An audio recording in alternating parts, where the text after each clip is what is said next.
start off with an introduction. First of all, thank you for joining us tonight. My name is Dick Benson from Innovision, and um, I've known Dr. Teitelbaum for a number of years, and his specialty has been dealing with chronic fatigue syndrome.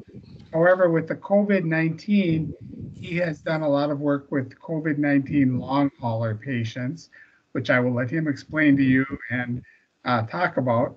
But Dr. Teitelbaum has published a number of books, including Fatigue and Fibromyalgia Solution, um, and a number of other books. You can find his website at nfatigue.com.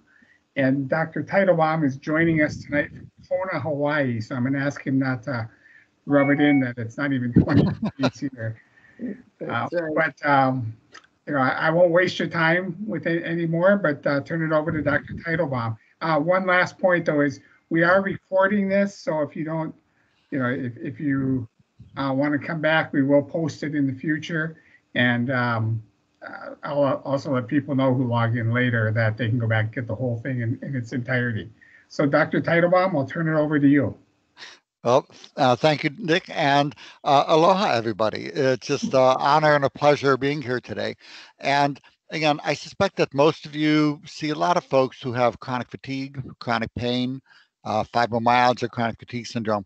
And you're also probably going to be seeing, if not already, but pretty soon, a good number of people coming in with persistent symptoms after COVID, where they have persistent fatigue, pain, cough, and a host of other things. So what we're going to talk about today is what this is. Well, because they're the same thing. As Dr. Fauci has noted, most people with persistent COVID symptoms are having post-viral chronic fatigue syndrome. And we're going to talk about what that is. And these same principles, we'll talk about treating chronic fatigue syndrome and fibromyalgia effectively in general. And then we'll talk specifically about persistent post-COVID symptoms. So also, as we go along, feel free to ask questions. What we're going to do is take maybe 2 or 3 questions during the talk as time allows, but I will stay on as long as until they kick me off and make sure everybody's questions are answered. So ask your questions, and we'll get to most of them after the talk.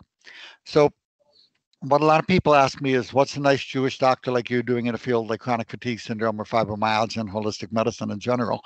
I got into it the old-fashioned way, as so many of us got into CAM. We got into it because we or family members had illness. The people were failed by the health profession. Personally, I had the post-viral chronic fatigue syndrome and fibromyalgia in 1975. I came down with a nasty drop-dead flu. My atypical lymphocytes were about 30%, and it was clear that there's a nasty viral infection, but they couldn't identify what it was. And after about 2-3 months of not feeling better, the professors figured, well, it must be, we don't know what it is, so it must be depression. That's the standard medical thing is, I don't know what's wrong with you, so you're crazy, which is why people come to us. Because we are better equipped to help them using CAM. But it was funny, it knocked me out of medical school, left me homeless. And it was as if the universe hung a holistic homeless medical school sign on my park bench in Tulsa, Oklahoma. And naturopaths came by. I didn't even know as a med student there was such a thing as naturopaths. Herbalists came by. I learned energy chakra work. All these different holistic healers came by and taught me bits and pieces of what I needed to learn to recover myself, go back to med school, get my honors in medicine. And basically, I spent the last 40 years or more writing, researching, teaching, developing effective treatments for post-viral and other causes of chronic fatigue syndrome and fibromyalgia. Now, we're going to cover a lot of territory. These are complex illnesses, but there are ways to simplify it. There are some free treatment tools, basically a questionnaire to gather all the information you need. There are free treatment protocols where you can just check off what's needed. If you would like to study references for this talk, you can email me. Again, the email address is fatiguedoc@gmail.com, and just ask for the Minnesota Talk tools or or whatever you'd like with that, but are the free treatment tools from the lecture. If you like the footnotes, study references, ask for those as well. So let's take a look at chronic fatigue syndrome and fibromyalgia and post-COVID symptoms, and let's look at the prevalence.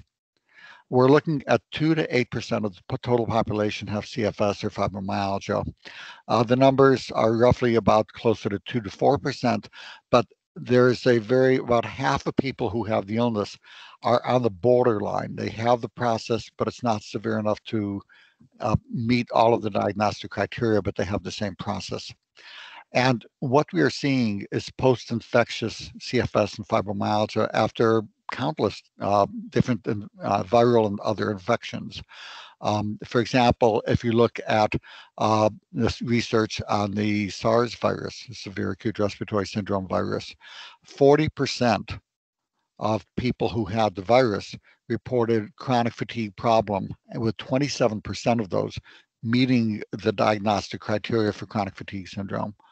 So, I mean, looking at 27% of people with the virus coming down with CFS, people with Epstein-Barr virus, Coxiella, river virus, virus after virus after virus, infection after infection after infection.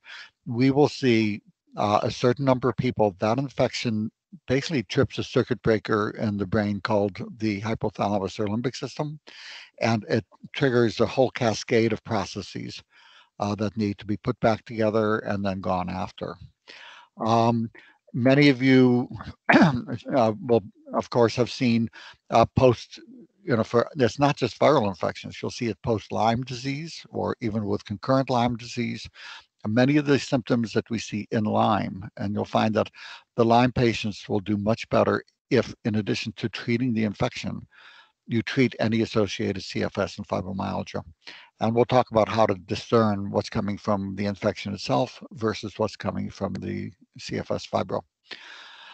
Looking at COVID, we are seeing the same thing as we did with SARS and MERS and many other viruses. In 179 hospitalized cases, at a mean of 60 days after onset, 55% of the people had 3 or more persistent symptoms. And the quality of life was significantly decreased in 44% of people, fatigue in over half. In the United Kingdom, that was in Italy, in the United Kingdom, 3/4 of those hospitalized had persistent symptoms at 3 months. A CDC survey showed that even in mild cases, even minimally symptomatic for COVID-19, 35% had persistent symptoms an average of 16 days after testing positive. So we're seeing it, post-hospitalization, even for mild illness.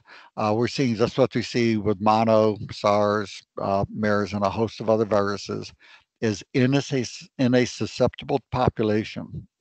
What I find is usually it's people who are under severe stress. They had other physical or emotional or situational problems. And instead of resting with the virus, they tried to push through it. And that's a common pattern for why they blow a fuse and other people don't. So let's take a look at what's being described as post-COVID and see what the overlap is with CFS and fibromyalgia. So if you're looking at the most common persistent post-COVID symptoms, you're looking at fatigue, which is 81%. Body pain, aches, 74%, headache, brain fog, 69%, gut symptoms, trouble sleeping in 2/3 of cases. These are also the classic symptoms for CFS and fibromyalgia. And as I noted earlier, Dr. Fauci is right on the mark when he notes that post-COVID syndrome is highly suggestive of post-viral CFS and fibromyalgia. So again, these are the same processes. We have seen this with countless other infections. We are seeing it now post-COVID, and we are seeing the same thing that happens in most people with CFS, that people go to the doctor and the doctor says, I don't know what's wrong with you, and implies it must be anxiety, depression, or that the person is just nuts. And this leaves people really desperate to have a doctor who understands what really is going on with them and how to make the problem go away. So I want to give you key take-home point number one.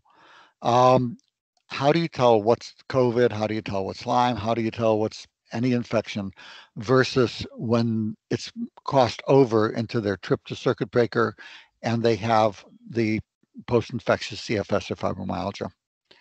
And a very simple distinction: when you see the paradox of exhaustion and can't sleep, that they have insomnia despite exhaustion, then you have this illness being present. The world expert is on the combination of COVID and chronic fatigue. Okay, I'm sorry, I couldn't make out the question.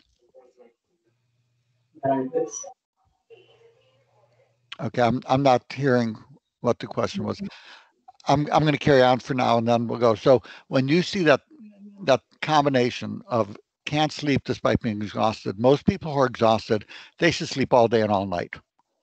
It's just, they sleep because they're exhausted. But when they can't sleep, even though they're exhausted, that's how you know that hypothalamic dysfunction is present. Basically, the sleep center is in the hypothalamus, and when that circuit goes offline, people can't sleep. That combination suggests that it's a CFS or fibromyalgia related process until proven otherwise. And you'll be right the vast majority of the time. So somebody comes into you and they say, I have persistent symptoms, I'm exhausted from anything. And they say, I've gone on vacation, I rest, it doesn't go away. You ask one simple question: can you get a good night's sleep? And if they look at you like, God, no, I'm lucky if I can get 5 hours a night and I'm waking 3-4 times a night, it takes me an hour or two to fall asleep, you have a diagnosis. This person has hypothalamic dysfunction. This person has CFS or fibromyalgia, period. It really can be that simple. Now, again, not all persistent symptoms in COVID are coming from the CFS.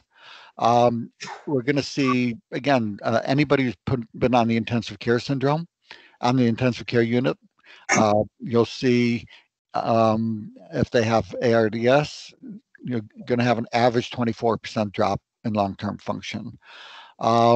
So that's part of the process too that needs to be addressed. A big part of that, I suspect, is PTSD, which is very, very treatable.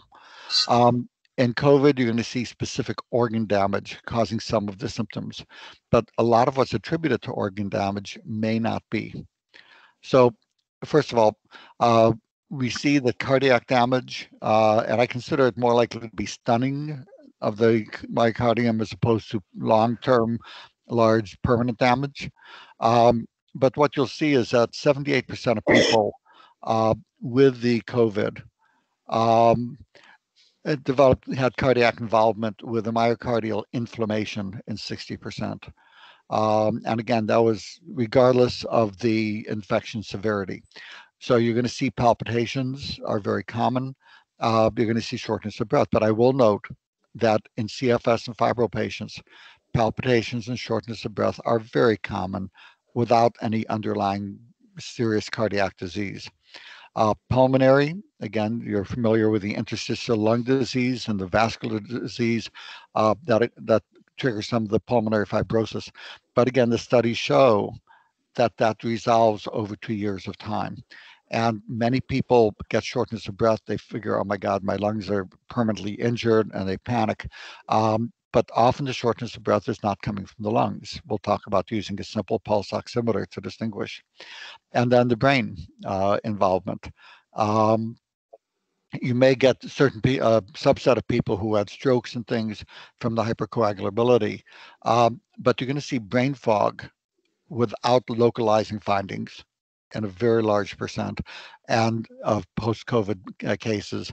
And this, again, the chronic fatigue syndrome, brain fog is a classic symptom, but you'll see the oxidative stress, perhaps microglial activation, also triggering the cognitive dysfunction. All of these are everything that we just talked about here on the slide can be readily addressed using the CAM techniques. Okay, I'm sorry, I'm not hearing what's being said, so I'm going to keep going. So PTSD, Very common issue. Simple techniques or very helpful techniques for PTSD. And in the newest edition of my book, From Fatigue's Fantastic, there's a large section on treating the mind, body, spirit, and another on PTSD. But techniques like emotional freedom technique, somatic re-experiencing, dynamic neural retraining system, research is also suggesting that MDMA, ketamine, uh, and this is in ongoing research studies, government okayed, having dramatic benefits for the PTSD. So all of these things are treatable, and we're going to look at how to address each of these individually. So um, let's take a look at CFS and the human energy crisis. We are seeing a perfect storm in modern life for a human energy crisis. Half of our calories, uh, half of our diet, and half of the micronutrients, vitamins and minerals, have been destroyed in food processing. So you'll see that although all the calories and more are still in the diet, the vitamins, the minerals, and many of the other what are called micronutrients are lost in processing. Again, a full 50% are lost. This is the first time in human history we are seeing large numbers of people being obese and malnourished at the same time. So that nutritional deficiency from the what's called SAD or Standard American Diet is a major player. The average night's sleep in the United States has gone from 9 hours a night before light bulbs were invented down to now 6 3/4. We have lost 30% of our night's sleep on average. Hormonal deficiencies are widespread from aging, autoimmune illness, toxins in the environment, and just some stress of life causing hypothalamic dysfunction. Numerous infections, the speed and stress of modern life, many other causes are triggering a human energy crisis where people are basically tripping a circuit breaker called the hypothalamus. So, what happens when energy levels drop to a certain critical point? Well, these are lessons that we learned from mitochondrial myopathies, and this is how 30 plus years ago we came to realize that hypothalamic dysfunction um, is a major player in these processes. Um, the first thing you're going to see with the low energy is the muscles will get locked in the shortened position. When muscles don't have enough energy, they don't relax, they contract. That's why after a heavy workout, you don't come home and say, honey, my muscles are all loose and limp. You say they're all tight. It takes more energy to stretch the muscle than for it to contract. And that's why with the energy crisis of mitochondrial disease, you get muscle pain, and they're called mitochondrial myopathies. And the research shows that in the mitochondrial myopathies and other mitochondrial diseases, hypothalamic dysfunction is a key player. And that is because that area, which is a key control center, uses more energy for its size than any other area in the body. So when energy levels drop, that is the first area to go offline along with the muscles. So if you think of that as a circuit breaker, like in your home, you put in too many space heaters on a cold winter night, you trip a circuit breaker. If you have too many life stresses and not enough energy coming in to compensate, you trip a circuit breaker in the brain called the hypothalamus. That circuit breaker controls sleep, which is why you can't sleep even though you're exhausted. It controls virtually the entire hormonal system via the hypothalamic pituitary axis. It controls temperature regulation, so 98.6 degrees is a fever, and it controls autonomic function. So you are going to see orthostatic intolerance. And again, this is very important. The research is showing that we are seeing orthostatic intolerance again here in this population. You'll see decrease or changes in peristalsis with gut symptoms, a host of problems from the autonomic function. So that circuit, sleep, hormones, temperature, and autonomic function. Once you understand that and the muscle pain from the tight muscles, you'll see all of a sudden CFS and fibromyalgia, you will be able to account for the large majority of the symptoms. And then you add in the microglial activation or central sensitization, and you've got an understanding of the disease. So it's no longer, oh my God, why are these 100 symptoms that don't tie together? They tie together because of the muscle pain, which then triggers central sensitization and nerve pain, and the hypothalamic dysfunction. So let's take a look at the pain for a moment, because again, I suspect that over 50% of pain, and certainly over 50% of poorly treated pain in this country, is muscle pain. And what happens is that most doctors they understand this vague concept of muscle pain, but they no more know how to do a muscle exam than most chiropractors know how to do heart bypass surgery. It's just, as physicians, we're taught a couple things about pain. If one, we are not taught how to do muscle pain treatment or how to do an exam for trigger points or tight bands. We are taught that anybody who knows how to treat this as a quack. It's not surprising that 1 out of 3 Americans suffers needlessly with chronic pain. The low energy, if it's a body wide low energy, you'll see it as body wide, widespread pain. If you have a localized thing like an ergonomic thing off one hip higher than the other, or your desk ergonomics is bad, or you have repetitive stress injury, then you'll see more localized pain in the face of low energy in the body. But you'll find with most people, if you do things we talk about today to improve energy with the SHINE protocol, which is what we're going to focus on, their pain will go away. Um, and I don't care if the x-rays show bone on bone. You're going to see a lot of joggers with not a symptom at all who are running down the street with bone on bone. Um, the x-rays show this. The doctors don't know how to do a muscle exam. They presume it's coming from the joint. They convince the person that it's set in stone, see this x-ray. As physicians, we're doing a horrible job with pain. The information you're going to get today will be very helpful to restore energy production so the muscles can release and the pain goes away. So, moving forward with the post-viral chronic fatigue syndrome, our published randomized double-blind placebo-controlled intent to treat analysis study, not to mention experience with countless thousands of people with CFS and fibromyalgia, has shown that most people with post-viral chronic fatigue syndrome and fibromyalgia can reclaim their health and vitality. This is what the research shows. Uh, we looked at one study, and I put the reference down here for those who would like. I can send the link. If you ask for a link to the study, I can send you a link to it also. But 91% of people with CFS and fibromyalgia in the active treatment group had moderate to marked improvement in symptoms of both pain, fatigue, and overall well-being for all 5 outcome measures. The p-value was less than 0.0001 versus placebo. This was highly significant, both statistically and clinically. What you saw is half of people rated themselves as much better.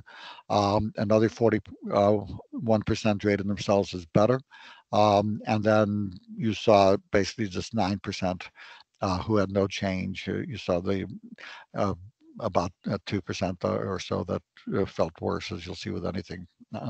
Placebo group had many more who felt worse.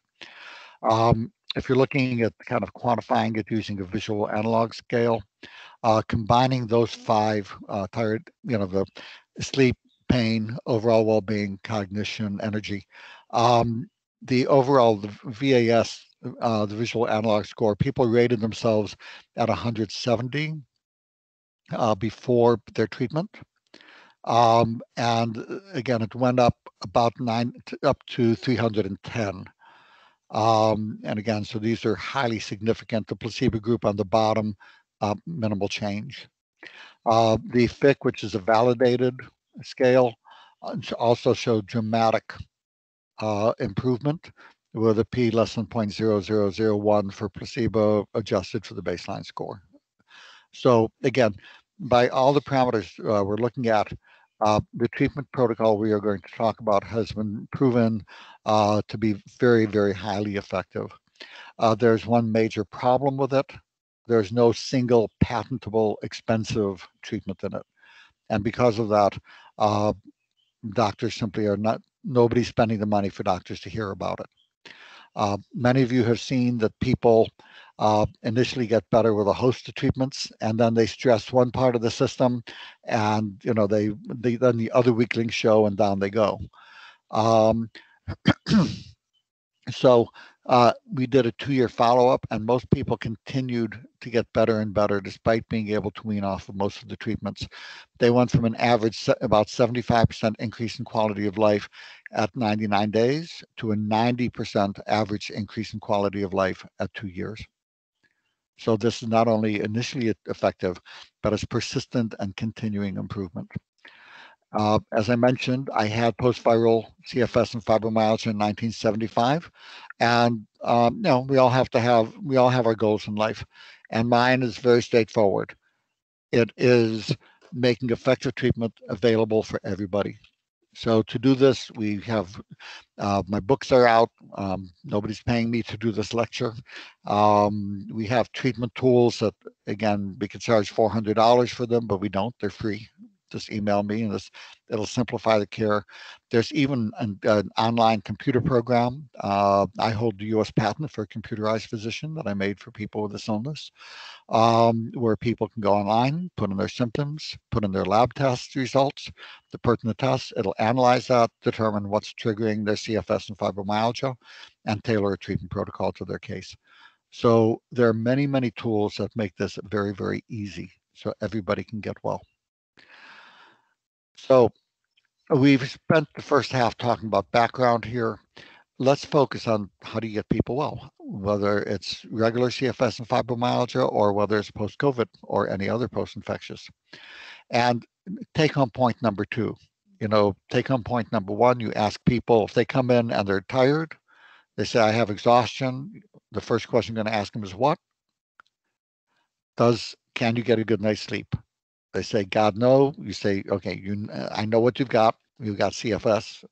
And if you hurt all over, if you have widespread achiness or pain, you have fibromyalgia. Simple. And we're going to get you better with the SHINE protocol. And that organizes it really well.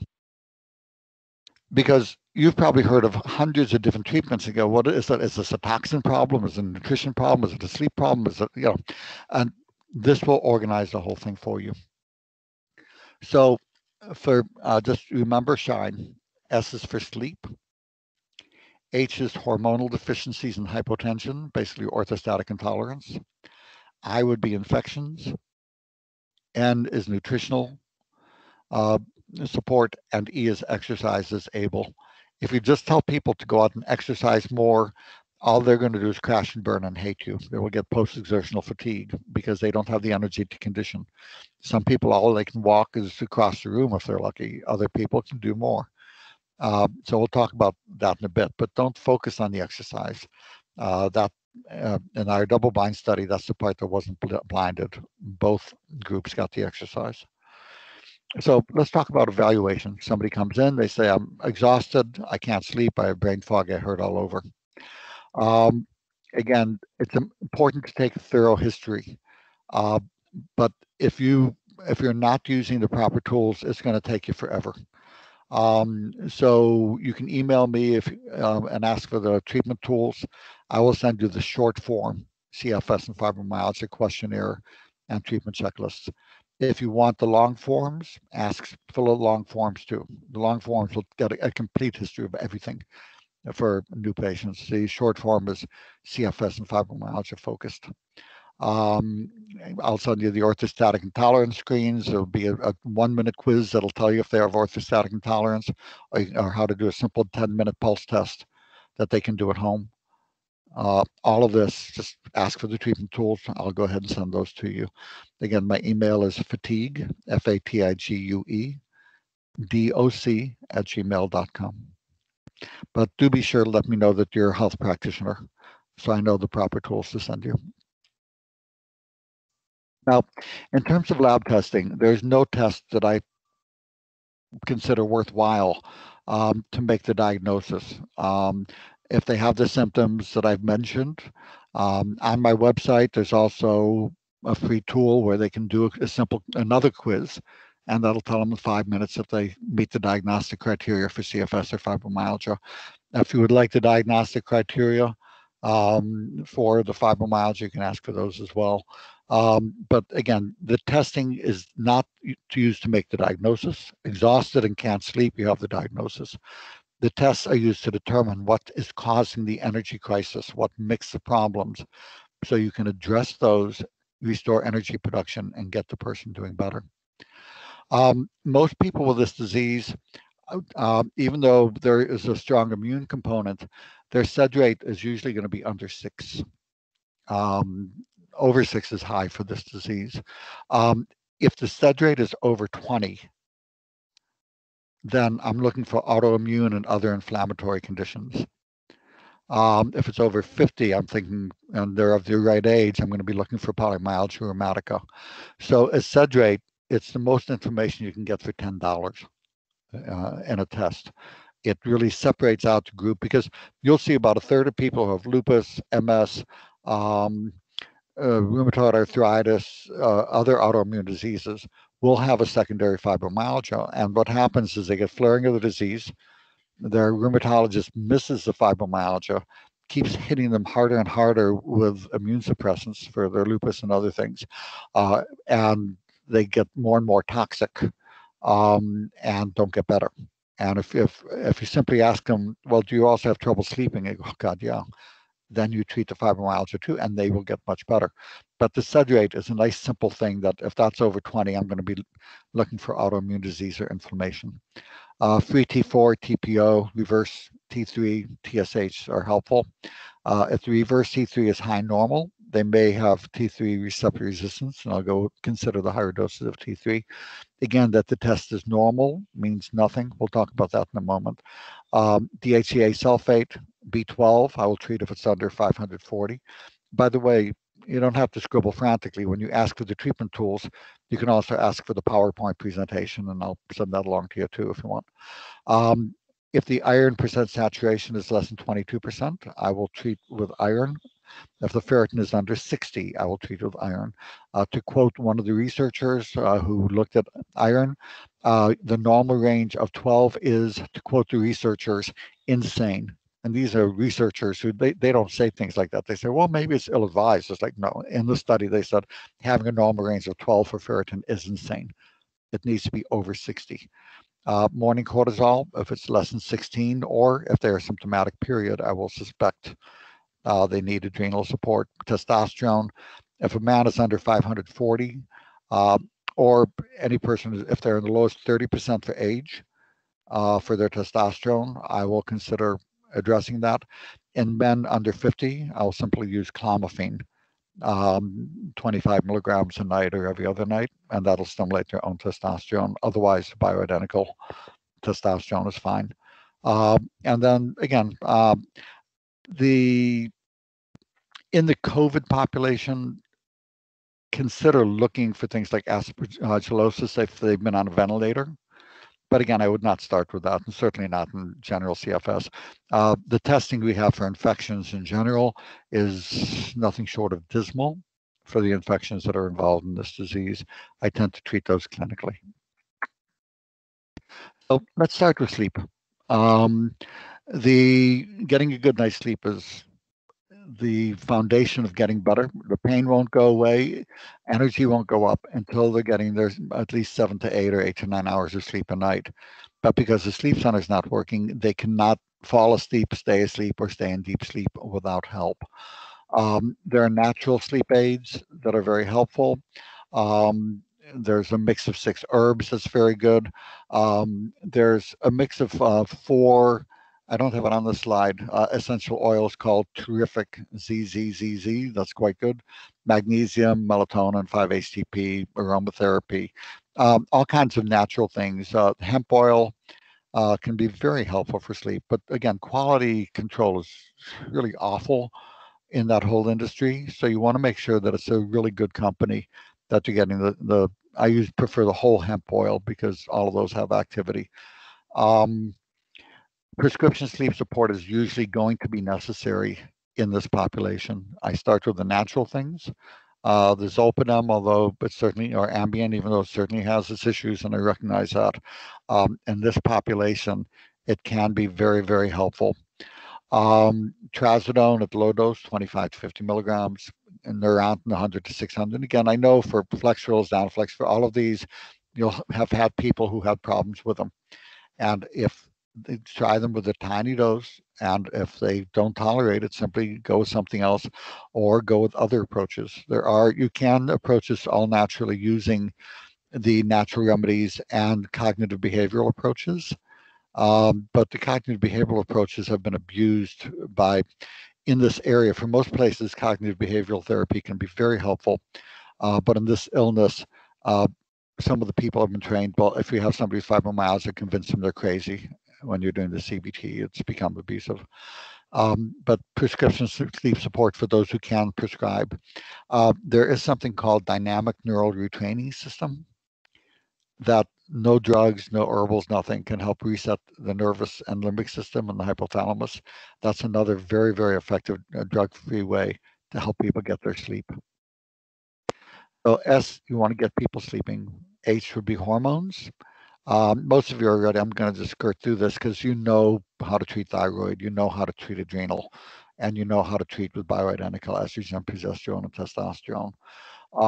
But again, even mild underproduction of hormones, and I know I'm preaching to the choir, but the tests don't mean much. All normal means, the normal range is based on two standard deviations. They take 100 people, and the 95 in the middle are defined as normal. And the highest and lowest 2.5% are defined as abnormal. That's all the normal range means for most tests. A normal range for shoe sizes would be size 5 to 13. I wear a size 12 shoe. If I went into the doctor with a size 6, the doctor would say it's in the normal range. There's no problem with my shoe. And that's what you're doing with the blood testing. Um, you look at the symptoms predominantly, and then if they're in the lowest 20th percentile and they have symptoms of low hormones, you treat them, even lowest 30th percentile. So for thyroid, um, I think just for time, I'm not going to spend a lot of time because I think most of you know this, but there are many things triggering the thyroid problems, the hypothalamic dysfunction. And again, when I was lecturing at the main annual World Conference on Fibromyalgia, the main researcher on thyroid and fibromyalgia was also lecturing, and I asked Professor Neek, is TSH reliable in fibromyalgia? And he said, absolutely not. It is the meaningless, one of the most crappy tests ever developed. That's a medical term, by the way, in terms of causing more harm. The TSH is a useless test in fibromyalgia. It needs to be low in most people if they're going to be adequately treated. And the problems that you see in terms of loss of bone density and the rest don't occur unless the T4 is also elevated or in the upper 10% of the normal range. So I would not follow the TSH once it's under 2. Hashimoto's is more common in the disease. Iodine deficiency plays a role. A lot of people have trouble converting T4 to the active T3 in fibromyalgia, and then T3 receptor resistance. There are numerous causes of low thyroid, often with totally normal testing, and it's critical to treat based on symptoms. What you do is the only test I will follow for most of these is a free T4, and if I have them on T3 hormone, the T4 is a meaningless test, and the T3 is a meaningless test. There is no test that's useful except the reverse T3, perhaps. The main thing, I'm not worried if the free T4 is low, because if you're giving T3, the free T4 will appropriately be low, such as desiccated thyroid, armor, nature thyroid. But I'm checking the free T4 to make sure it's not in the upper 10% of normal or higher. You don't want the free T4 high. Otherwise, I treat based on symptoms. I adjust the thyroid to what is needed for them to feel the best without feeling like they're overstimulated, like too much coffee. And then I check the free T4 to make sure it's in the normal range for safety, period. Adrenal, the HPA axis dysfunction is one of the first things that was identified in CFS and fibromyalgia. And I will usually go ahead with adrenal glandulars, plus licorice and vitamin C and vitamin B5. My favorite mix for that is called Adrenoplex. I will also go ahead with things The adaptogens, so ashwagandha, I'll go with licorice, I'll go with rhodiola. There's a nice mix called Smart Energy System. Uh, that's pretty remarkable for energy and adrenal stabilization as well. And in more severe cases, I will go with a hydrocortisone or Cortef. Uh, at a high dose, that is insanely toxic. At a dose of 5 to 15 milligrams a day, the hydrocortisone is quite safe. It took me 3 years of going through the medical literature, looking at, because I presumed, well, of course, any dose of hydrocortisone is toxic. No, you don't see the toxicities till you go over 25 milligrams in most cases, except sometimes some weight gain or overstimulation. At 20 milligrams a day is the most I'll go because otherwise you see adrenal suppression. Most people, 5 to 12 and a half milligrams is the sweet spot. For those who are interested, there's a book, Safe Uses of Cortisone, Professor William Jeffries. If you feel unsafe using it, get the book. It's out of print, but you can find it used on Amazon for about $60. It's worth it. Safe Uses of Cortisone. You will feel very comfortable using the hydrocortisone in the proper dosing. You want to increase salt and water and avoid sugar. If the fasting morning cortisol is even under 16, but certainly if it's under 14, I'm going to suspect. But again, the morning cortisol doesn't mean that much to me. If you check the cortisol any time of day and it's not fasting, you're getting meaningless results that have no use whatever. It needs to be a fasting morning cortisol before 10 a.m. Normal, most people will be running about 18. But the main thing I'm going to diagnose it is symptoms. Do you get irritable when hungry? If you get this, feed me now or I will kill you. And if the person's not sure, ask their spouse or whoever's with them. So that, and what's called hangry, irritable and hungry. Also, low blood pressure, or they tend to get lightheaded when they're standing up. Again, ask me for the orthostatic intolerance quiz. Just email me and I will send that to you. It'll take them 2 minutes to fill it out. And you'll know in 2 seconds at looking at the result if orthostatic intolerance is an issue. And recurrent sore throats. This population seems to get every upper respiratory infection. It takes forever for it to go away.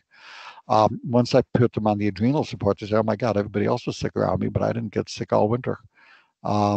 So the irritable and hungry, low blood pressure, frequent infections, these are the key hallmarks of needing adrenal support. The eye would be infections. Treating candida is the single most critical infection in my experience. Certainly there's Lyme and other antibiotic sensitive infections and the rest. But the thing is, if you look at the simple size of the organisms, and this is a very rough guesstimate, if a virus was, say, the size of a period at the end of a sentence, if we're giving relative sizes, the bacteria or other antibiotic sensitive organisms might be as big as a living room. Some of the parasites might be as big as a house, as a city block, but the candida can be large as many city blocks together, just in relative terms. These are massive organisms, and they really put a strain on the immune system. There's not a test that I would give a nickel for most fungal or candida overgrowth. The way that I make the diagnosis is, do they have chronic nasal congestion, postnasal drip with that kind of a cough of clearing their throat, or irritable bowel syndrome, gas, bloating, diarrhea, constipation? If they have chronic nasal congestion, postnasal drip, irritable bowel syndrome, even a few of those. Most people with chronic fatigue syndrome, I will simply presume and treat for candida. There's rare exceptions, but generally I'm going to go the probiotics. Yeast grow by fermenting sugar. They don't ferment stevia, so I'll go with a low sugar diet, including limiting fruit juices and certainly sodas, things like that. I will give fluconazole 200 milligrams a day for 6 weeks, and in some cases longer. And in those who also have severe anxiety and severe sensitivity to everything, I will consider looking for and treating mold toxins. Mold toxins is a whole talk in itself. It's beyond the scope of the book. But the new edition of my book, From Fatigue to Fantastic, it talks about everything we're talking about here is covered in it. but it covers the mold toxins. It simplifies that whole area, which most of you have probably found to be really complex in terms of how to address it, how to treat it, how to test for it. So all of that, but again, I suspect mold toxins, especially if symptoms are persistent despite other treatment, but severe anxiety, severe sensitivities, look for the mold toxins. Numerous other infections, again, numerous viral infections. The ones I would look for are, but again, there's no real good test because virtually the most 95% of the population will be positive, whether IgG for EBV, CMV, HHV6, or HSV1, and most are positive for several of those. It's how high it is. For the CMV, HSV6, if it's over 4 or over or 1 to 640 or higher, I'm going to suspect it. But otherwise, the testing is not that helpful, and I'm going to consider treating for viral infections based on symptoms. Did they have a viral onset? Do they have persistent flu-like or viral-like symptoms? I will tend to go with Famvir, 500 to 750 milligrams 3 times a day for 6 months, combined with Celebrex, which actually has antiviral properties, 200 milligrams twice a day for the 6 months as well. The current ongoing research by Pridgen is suggesting that that can be very helpful in that population. There are numerous other antivirals and things, but that's the most common ones I use. Lyme, again, most of you are very, very familiar with Lyme, and that could take 6 more talks, so I'm not going to focus on that. What I will say is that if you're only treating with the anti-infectious agents and not treating Shine, people will get better in the beginning, then they will get secondary candida, it will trigger their fibromyalgia, and then you keep chasing with higher, more and different antibiotics in many cases. If you get into that pattern, step back, treat the candida, treat with the entire Shine protocol, and you'll find the antibiotics go back to working and the people go back to being well. I will treat all parasites in this population. I consider this an immune suppressed population, so I will treat them all. And again, there are numerous infections. These infections, in most cases, perhaps not with the Lyme, but they're not the primary cause for the disease. They're simply hitchhikers coming in on top of a struggling immune system. So again, onset with acute viral infection, chronic flu-like symptoms, marked autonomic symptoms like orthostatic intolerance, near bedbound, I will consider treating for the viral infections. The testing is not very helpful. I'm going to skip this just because we're getting near the end of the time that we have. Again, the slide set is available for those who would like. I will treat with antibiotic sensitive, suspect antibiotic sensitive infections, not just Lyme, but numerous others. Again, the testing is, I find it very poor. So I will suspect if they have actual, not feeling low-grade fevers, but they have low-grade fevers over 98.6. They felt better with an antibiotic in the past. I had dental work and my fibromyalgia went away for the week I was on amoxicillin. I'm going to put them on it.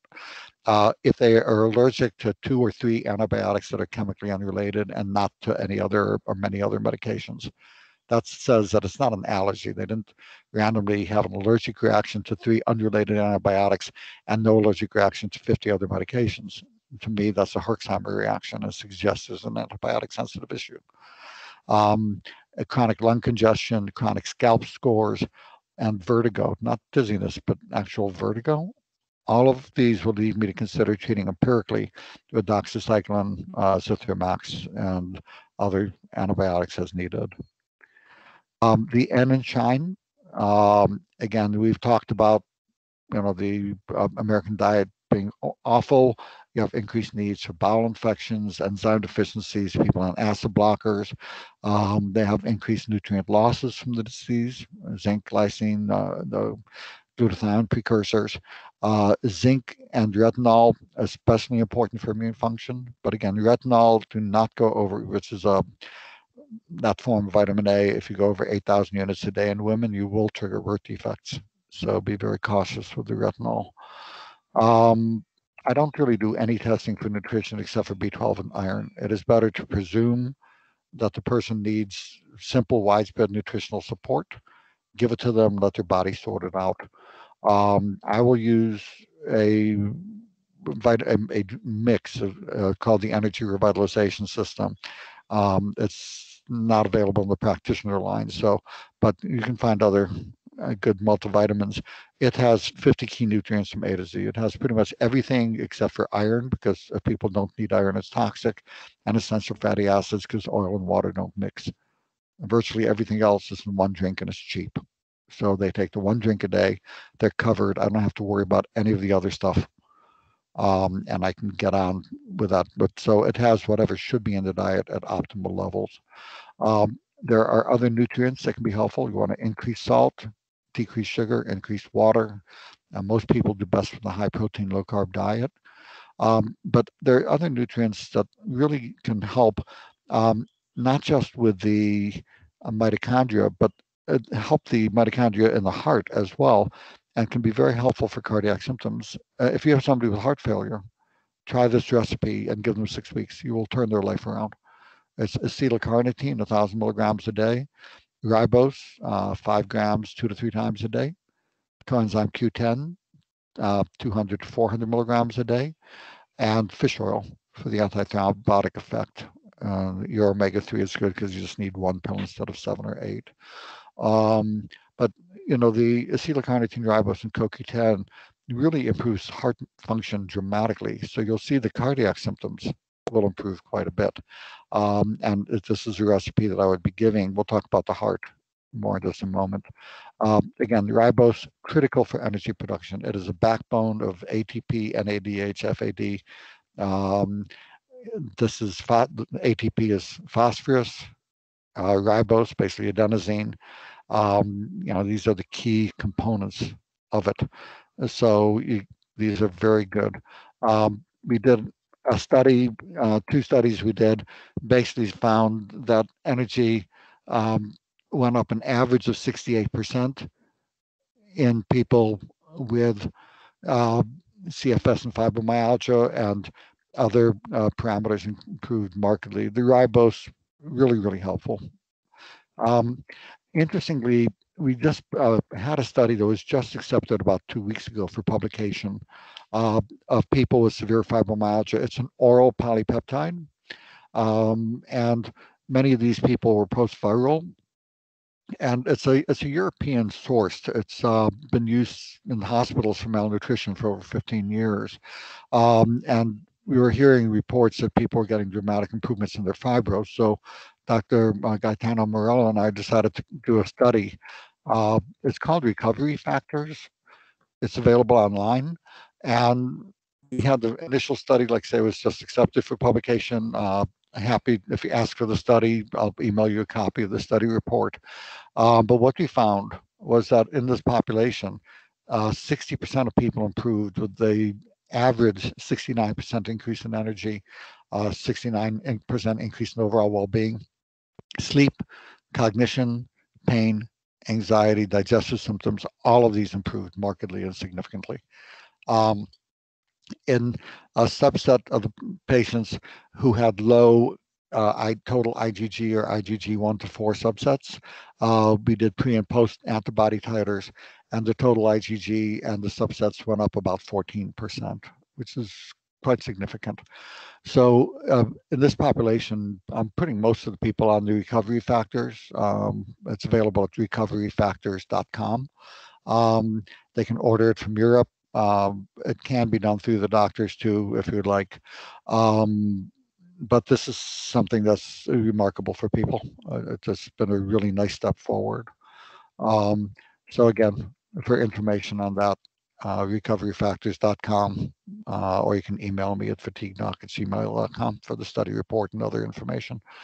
Also, there's an affiliate program, blah, blah, blah. So all of that information, if you'd like. Exercise, if you try to push the exercise too much, they have post-exertional fatigue and they will crash. Start with a walking program, but only as much as is comfortable. If they feel wiped out the next day, it was too much. See what they can comfortably do. Stay there for 12 weeks, whether it's 500 steps or 1,000 steps or however much it is. After 10 to 12 weeks on treatment, energy production will be skyrocketing and they can begin to condition. and a pulse oximeter. If they get short of breath, it can be very reassuring for them to look and, when they're feeling short of breath and saying, oh my God, is my heart in my lungs?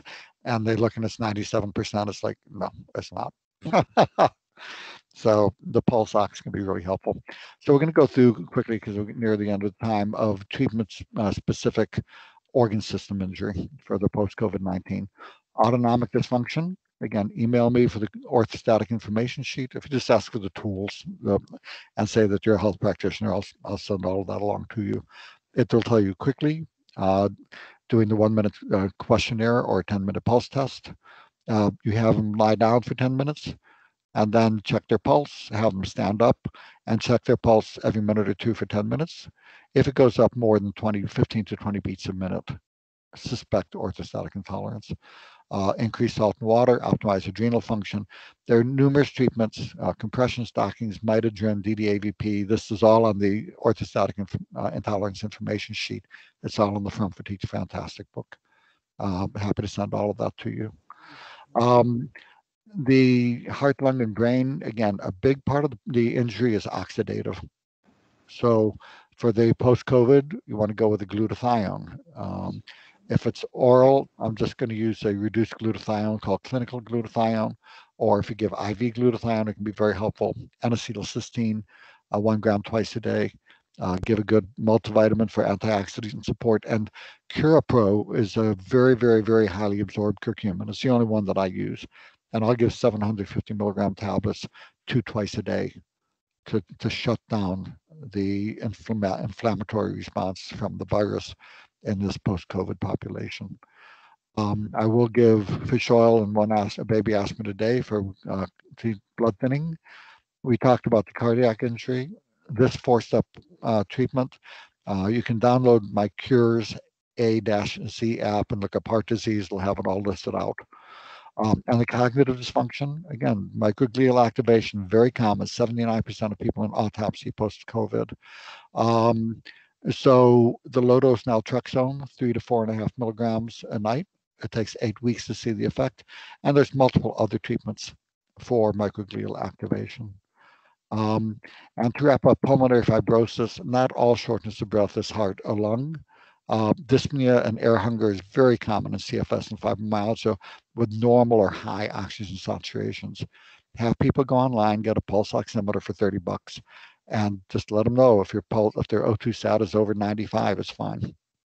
Then their blood is getting plenty of oxygen, their lungs and heart are giving plenty of oxygen. And let that be a good reassuring thing for them. It will make a big difference for people. We talked about the antioxidants and curcumin. Those can speed the healing from the pulmonary fibrosis potentially. But the key thing is that the research has shown that in people with ARDS, shock lung, including post-viral SARS, that the lung function improves often with complete resolution over 2 years. So just let them know, that many people give them the impression, oh my God, it's permanent lung damage. No, it isn't. The research shows that this heals. These simple treatments we talked about speed the healing. So again, we do have the free practice tools. You can email me. You can also request a PowerPoint file and the footnoted references. There are many other free tools at vitality101.com.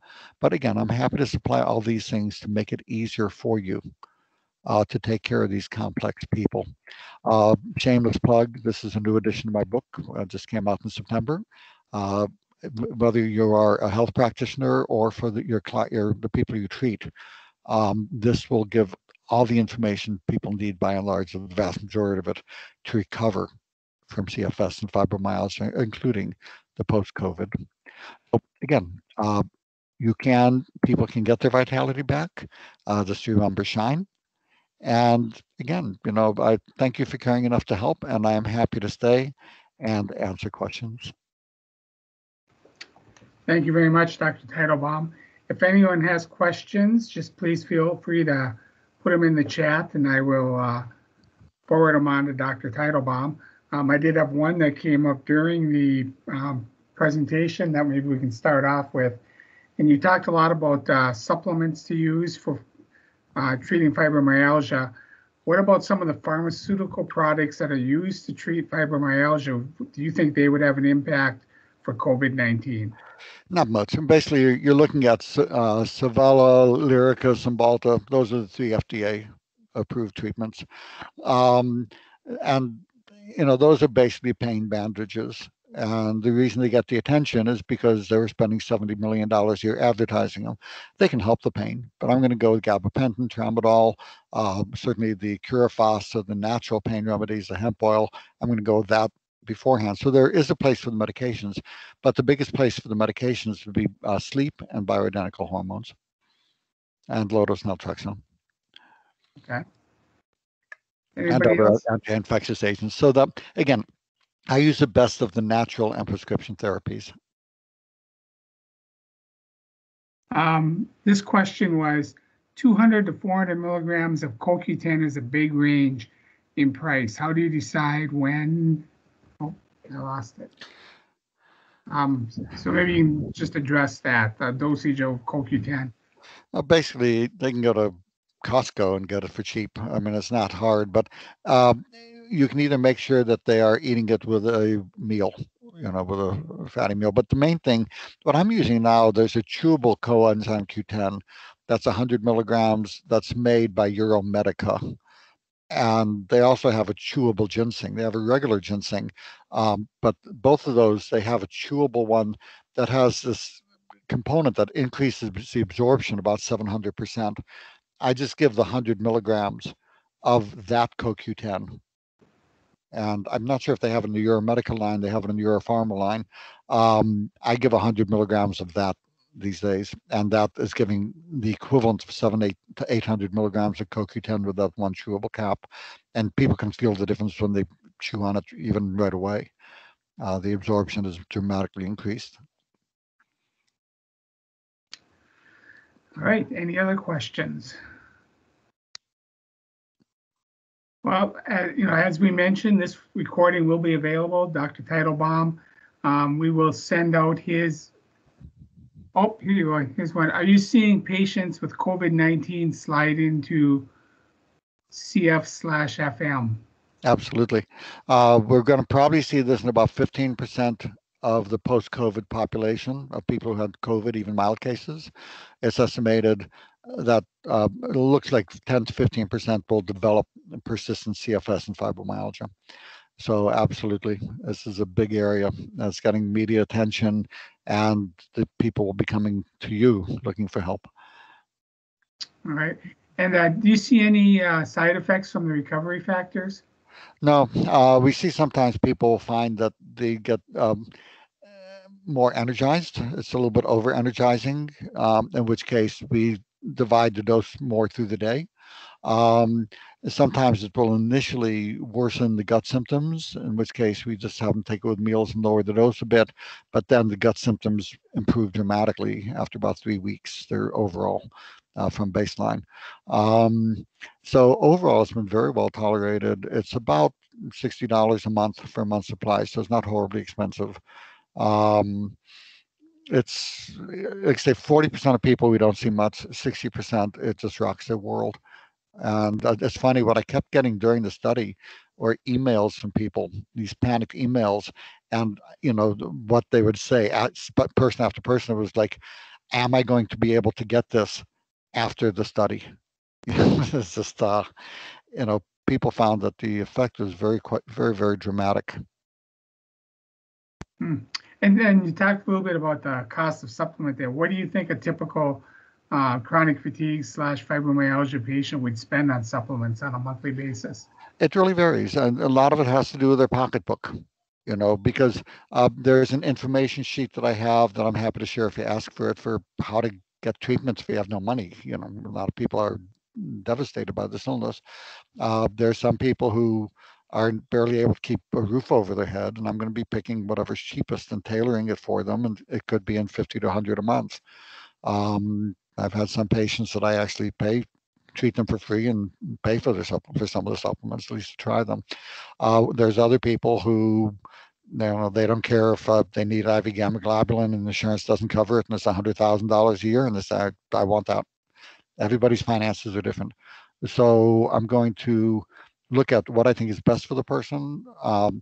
But then, the cost of something has nothing to do with its effectiveness. Seriously.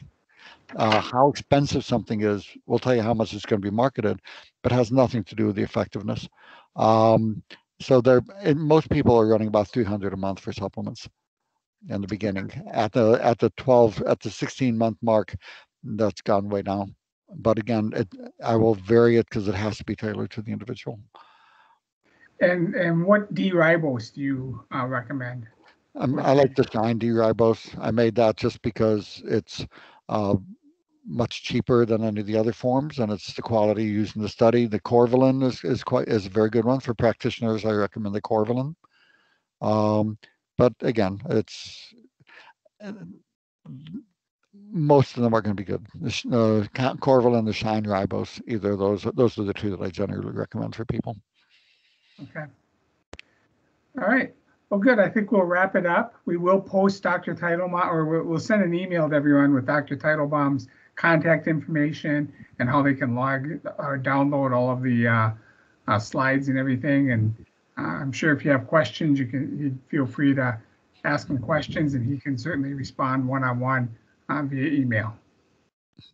Yeah, happy to. Everybody, it's been a pleasure. And again, I give up my email addresses for a reason. I get to be a teacher. We're all teachers. We're all students. So let's teach each other. All right. Thank you very much. Be well, everybody. Aloha.